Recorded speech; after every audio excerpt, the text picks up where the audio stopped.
Ngayon, inamin ni Vladimir Putin na tinutulungan ng Russia ang Iran sa pagbibigay ng impormasyon laban sa mga sundalong Amerikano sa gitnang silangan at inalok niya agad ng kasunduan si Donald Trump. Kahit dati nang sinabi ng White House na hiniling nila sa Kremlin na huwag tulungan ang Iran sa digmaan at sumang-ayon nito, ngayon ay lumabas na inalok ng Russia ang Estados Unidos ng kasunduan. Ititigil ng Moscow ang pagbibigay ng impormasyon sa Iran tulad ng koordinada ng base militar ng Amerika sa gitnang silangan kung ihihinto ng Washington ang pagbibigay ng impormasyon sa Ukraine. Nangyari ito matapos luwagan ni Trump ang sanksyon sa langis ng Russia, sabay sabing Ukraine ang sumisira sa negosasyon at diretsahang inanunsyo ng Kremlin na nakapos ang tatlong panig na pag-uusap kasama ang Ukraine at Estados Unidos. Dito nagsisimula ang pinakakapanapanabik. Ang Rusya sa gitna ng digmaan sa Iran ay ginagawa ang lahat ng makakaya upang makuha ang tiwala ng Estados Unidos ng Amerika at makisali sa digmaan, kaya't naitatabi ang usapin tungkol sa Ukraine. Ako si Alexi Pechi, sama-sama nating pag-usapan ng paksang ito. Pero bago tayo magsimula sa episode na ito, hinihiling ko na mag-subscribe kayo sa channel na ito, i-like ang episode at mag-iwan ng kahit anong komento sa video na ito. Bukod pa rito, mag-subscribe din kayo sa aking Telegram channel na Pechi News. Ang link ay nasa description. Doon sa channel, nagpo-post kami ng mga balita agad-agad kapag may mga bagong impormasyon. Kaya, taliwas sa mga pahayag ni Donald Trump at ng kanyang kaibigang si Stephen Witkoff, nag-alok ang Moscow sa Estados Unidos ng isang kasunduan kung saan ititigil ng Kremlin ang pagbabahagi ng impormasyon sa Iran. Gaya ng eksaktong coordinates ng mga base militar ng Amerika sa gitnang silangan kung ititigil ng Washington ang pagbibigay ng impormasyon sa Ukraine tungkol sa Russia. Dalawang source mula sa publikasyong politiko na pamilyar sa takbo ng negosasyon ng Amerika at Russia ang nagsabi na ang ganitong alok ay ginawa ng Russian envoy na si Kirill Dmitriev, sugo ng administrasyon ni Trump. Kay Stephen Witkoff at Jared Kushner noong kanilang pagkikita noong nakarang linggo sa Miami. Panahon ito nang walang gatol na sinabi ni Stephen Witkoff na hiniling niya sa Russia na huwag ibahagi ang impormasyon sa Iran at nangako ang Kremlin na hindi ito gagawin. At gaya ng natatandaan ninyo, sinabi ni Steve Witkoff na naniniwala kami sa kanilang salita. Kalaunan, lumabas ang ebidensya na hindi lang nagpatuloy ang Russia sa pagbibigay ng impormasyon, kundi nagsimula na rin silang magpadala ng armas sa rehimeng Iranian.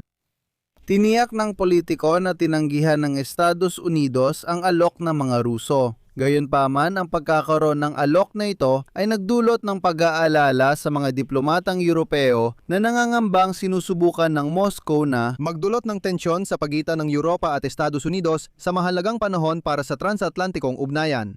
Ipinahayag ni Pangulong Donald Trump ng US ang pagkadismaya sa pagtanggi ng mga kaalyado sa NATO na magpadala ng barkong pandigma sa Strait of Hormuz. Sinabi niya ngayon na tinawag niyang duwag ang mga kaalyado niya sa NATO at tatandaan namin ito.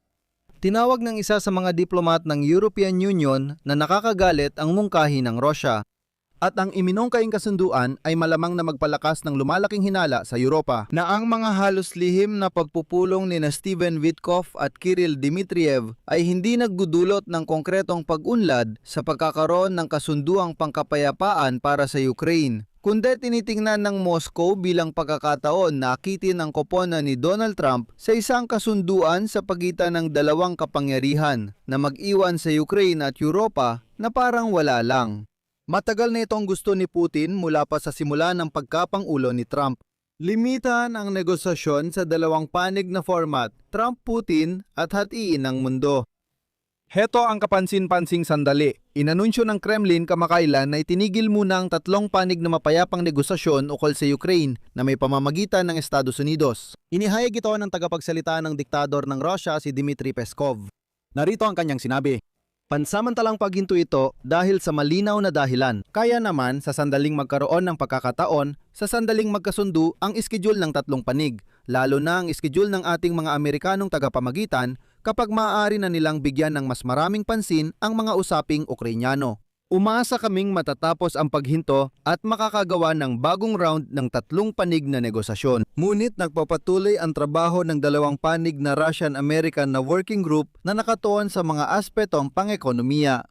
Sa kabutiang palad, hindi pa rin nagtagumpay ang mga pagtatangka ni Vladimir Putin na hilahin si Donald Trump sa kanyang panig gamit ang issue ng digmaan sa Iran. Nagbigay ang Russia ng mga panukala sa US ukol sa Iran, ngunit tinanggihan ito. Halimbawa, dati tinanggihan ng Estados Unidos ang mungkahi ng mga mababangis na Ruso na ilipat ang lahat ng enriched uranium mula Iran papuntang Russia. Matigas tumanggi si Trump dahil gusto niyang kunin ang uranium para sa sarili. Ginagawa ng mga Ruso ang lahat para maghasik ng alitan sa pagitan ng mga bansa ng Estados Unidos, European Union at Britanya. Dati sinabi ni Kirill Dmitriev na kailangang tanggalin ng administrasyong Amerikano ang mga parusa laban sa Russian Federation para masuportahan ang pandaigdigang pamilihan ng enerhiya. Sa kabilang banda, magpatupad ng parusa sa European Union at United Kingdom dahil tumanggi silang sumali kay Trump sa digmaan laban sa Iran. Pagkatapos, nagpasya ulit si Dmitriev na gamitin ang issue ng Ukraine. Sinabi niya na ang mga kaalyado ng Washington sa NATO ay sinusuportahan ng Ukraine, ngunit hindi sinusuportahan ng Estados Unidos ng Amerika na nagsasagawa ng operasyong militar laban sa Iran. Parang, paano nangyari yon? Sinusuportahan ng Europa ang Ukraine, pero hindi ng Amerika. At talagang sinubukan niyang palaganapin ang ideyang ito sa media ng Amerika. Ayan, pilit niyang ipinaabot ang ideyang ito kay Witkoff para maiparating naman ni Witkoff ito kay Trump. Pinalawak ng Russia ang palitan ng intelligence information at ugnayang militar sa Iran simula pa noong unang araw ng digmaan. Nagbibigay ang Moscow ng mga satellite images at teknolohiya ng drone para tulungan ng Tehran na umatake sa mga tropang Amerikano sa rehiyon. At dito, ipapaalala ko na sa isang kamakailang panayam sa Fox News, si Donald Trump ay nagbigay ng pahiwatig tungkol sa koneksyon sa pagitan ng palitan ng impormasyon sa paniniktik sa Iran at Ukraine. Sinabi niya, at ito ay CP, na maaaring medyo tumulong si Pangulong Vladimir Putin ng Russia sa Iran. Oo, siguro iniisip niya na tumutulong din tayo sa Ukraine. Tama? Sa kabutihang palad, patuloy pa rin nakikipagpalitan ng impormasyon sa intelihensya ang Estados Unidos sa Ukraine, kahit na nabawasan na ang iba pang suporta. Paalala, pansamantalang itinigil ng Washington ang pagpapalitan ng impormasyon. Noong nakaraang taon, matapos ang nabigong pagpupulong ni Trump at Ukrainian President Volodymyr Zelensky sa Oval Office, doon unang nabanggit na wala raw mapa si Zelensky. Ito ay noong ika-28 ng Pebrero ng nakaraang taon. Ang biglang pagtigil ng impormasyon sa paniktik mula sa mga Amerikano ay nagdulot ng kaguluhan sa mga kaalyado at naglantad ng tensyon sa pakikipagpartner sa Kyiv. Ngunit dito sa Europa, nagpasya silang agad na pakalmahin ng Ukraine. Isang diplomatang Europeo ang nagpaalala na sinabi na ni Pangulong Emmanuel Macron ng Pransya noong Enero na 2/3 ng lahat ng datos mula sa militar na paniktik para sa Ukraine ay kasalukuyang ibinibigay mismo ng Pransya sa kanila. Hindi ko alam kung totoo ba talaga ang tungkol sa 2/3, pero kung paniniwalaan si Macron, 2/3 ay hindi na natin nakukuha mula sa mga Amerikano, kundi mula na sa mga Pranses. Gayunpaman, nananatiling pangunahing suporta ng Amerika sa Ukraine ang pagpapalitan ng impormasyong paniktik matapos itigil ng administrasyon ni Trump noong nakaraang taon ang karamihan ng tulong pinansyal at lalo na ang militar sa Ukraine. Nagbibigay pa rin ng armas ang Washington sa Ukraine sa ilalim ng NATO kung saan ang mga kaalyado, lalo na ang mga Europeo, ang nagbabayad sa Estados Unidos para sa mga armas na napupunta sa sandatahang lakas ng Ukraine.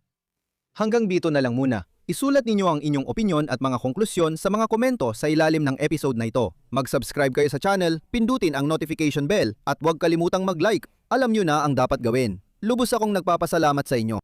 Kung gusto ninyong suportahan ang trabaho ng YouTube channel na ito, maaari ninyong gawin ito sa pamamagitan ng anumang donasyon gamit ang mga link at detalye sa description ng video na ito. Yun lang po, mag-ingat kayo. Paalam sa lahat, itutuloy.